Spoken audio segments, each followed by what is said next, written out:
7:34, time to answer some of your legal questions. And we are going to turn to Fox 26 senior legal analyst, Chris Tritico, for those answers. Good morning, Chris.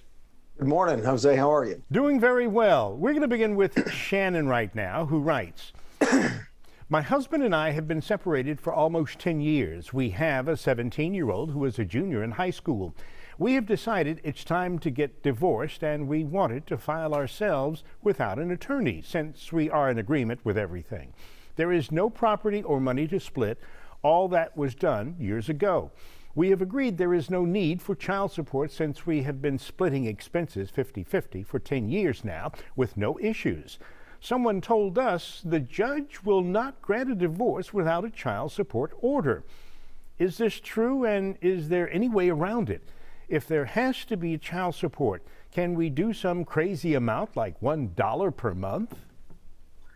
Well, first, no, you can't do child support at $1 a month. The Supreme Court guidelines call for 25% if you have just one child. But there are circumstances where you can agree to no child support.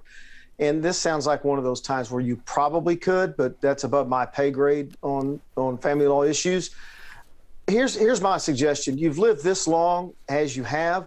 Why not just wait till he's 18 and then you don't have to deal with it and then get your divorce? He's already 17. It won't be just a few more months or maybe up to closer to a year. But you've lived this long. Wait till he's 18, then file your divorce, and you won't have to deal with the child support issues at all because then there's no mandatory child support. That's the easier way to do it. Without a lawyer, it's harder to do the divorce, especially with child support issues involved. So that's my suggestion. If you have to do it now, then my suggestion is to hire one lawyer to help you with all of these issues to sort them out. Look at one of the online things. This is not a plug for anybody, but look at LegalZoom and see if you can sort it out that way. Good luck. Our next question comes from Jonathan, who writes, my apartment complex advertised certain amenities, such as a hot tub, gated community, and quality grounds. The hot tub has been broken since before the freeze. The gate doesn't close, and there is flooding and mud every time it rains, causing damage to buildings. I have contacted management at all levels, and it just feels like because of the pandemic is the phrase of the day, because the jobs seem to just be done halfway. Now, what things can I do to make them hold the facilities to the level they advertised?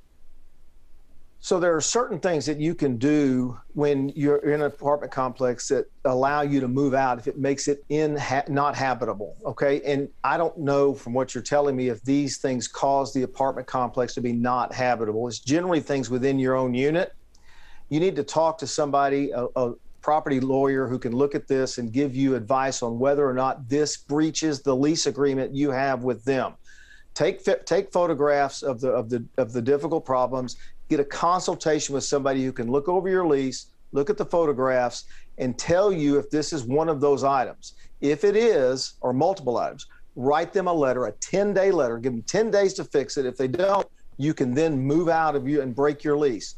It doesn't mean you don't get sued, but it means you have a defense to the suit on the breach of contract. Good luck. Our next question comes from Lou, who writes, I have been sued by our power of attorney because I quit paying my dues. I did this because the POA does not enforce the rules the same for everyone. The roads are terrible, and they fixed my road only after I took my actions. Many of the other roads are still in terrible shape.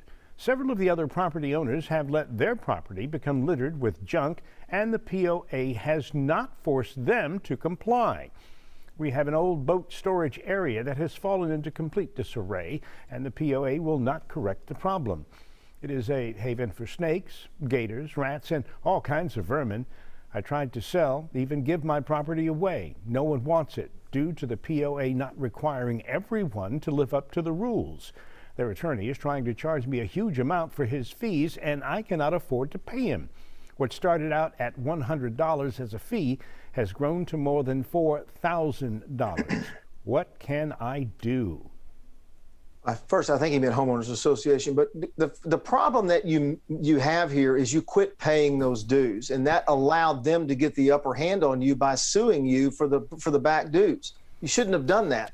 When they stopped doing their job by enforcing the rules, excuse me, you had the upper hand, and you could have gotten together with some of your neighbors who want to have a nice neighborhood and sued them for failing to comply and failing to do their job. That's where you made your mistake.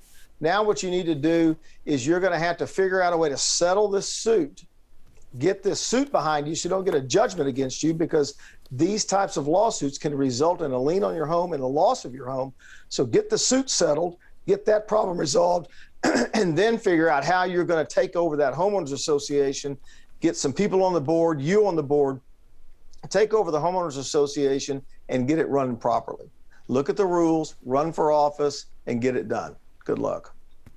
Thanks a lot, Chris, for those answers. Now we want to let our viewers know if they want to send you some legal questions, they can just go to our website, fox26houston.com. You can find all of Chris's segments under the Morning News tab. And as always, for any specific information or advice, you really should contact an attorney of your choice.